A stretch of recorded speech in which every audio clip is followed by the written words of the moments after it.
家俊你哋好啊！今日而家抽完檔位啦，金鑽貴人就派10檔，咁你哋點樣睇呢個檔位呢？因為主要呢場咧，我哋都唔係話好熟佢啲馬嘅步速嘅，因為做功課都做唔切啦。咁主要嘅佢比較好啲機會馬咧，睇6、7檔啦。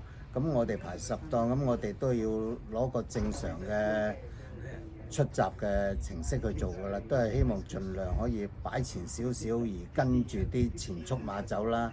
最好有機會係攞到個嗰啲遮擋位啦。咁心目中理想嘅位置當然係5、6位啊咁樣啦，攞到遮擋，然後入到直路之前已經準備，即係佢呢條直路比較短少少啦，入到直路已經要揾位去衝噶啦。咁其實而家睇翻啲數據咧，其實排10檔都係歷年嚟勝出率排第3位，其實會唔會令到你都放心啲咧？聽你講完之後，我好放心啦嚇。咁家俊啊，呢幾日操完隻馬啦，咁今日又再慢度咗佢啦。咁其實隻馬而家喺個草地個適應性啊，同埋個狀態方面點樣咧？馬我覺得完全冇問題，佢適應得好好呢幾日，咁佢食得瞓得，各方面都滿意嘅。咁文先生再問下你啦。咁因為之前就有講過話隻馬嚟到之後瞓覺就瞓得唔好啦，咁而家就換翻啲木糠鋪翻地，好似就瞓得好啲，可唔可以講下呢個情況咧？佢喺隔離營嘅時間咧，就佢都係用木糠嘅，咁隻馬都好適應，因為我哋香港都用木糠嘅。咁22號轉到嚟呢個中山競馬場咧，咁佢咧就俾咗啲禾草佢做 bedding。咁結果隻馬咧，由於可能對啲禾草比較係生保啲啦，亦都可能嗰啲禾草嘅質素唔係話十分之好，變咗有少少啲昆蟲咬啊咁樣啦，令到啲皮膚起咗粒粒啦。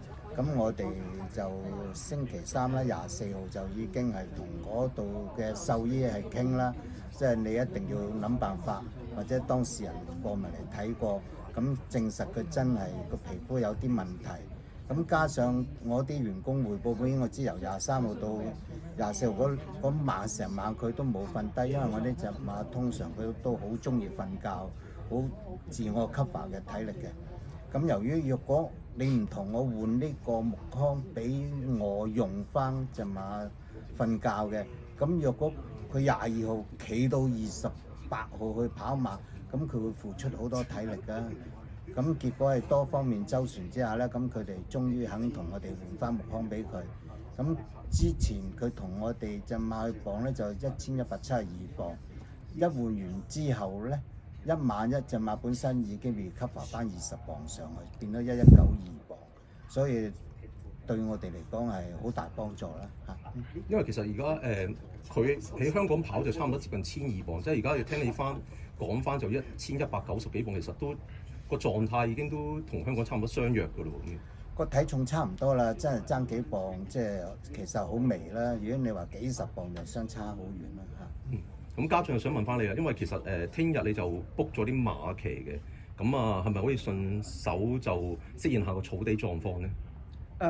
當然其中之一個原因啦，咁亦都好開心有出邊嘅機會，咁希望又可以跑到個好嘅成績啦，咁同埋順便都可以感受下條 track 係咩嘢狀況。咁其實兩位對金鑽貴人有咩期望呢？當然係向好方面啦。家俊，當然啦，過嚟就係想希望爭取到好成績，咁希望到時所有順利啦。希望你哋為港爭光，唔該晒。多謝支持。Yes.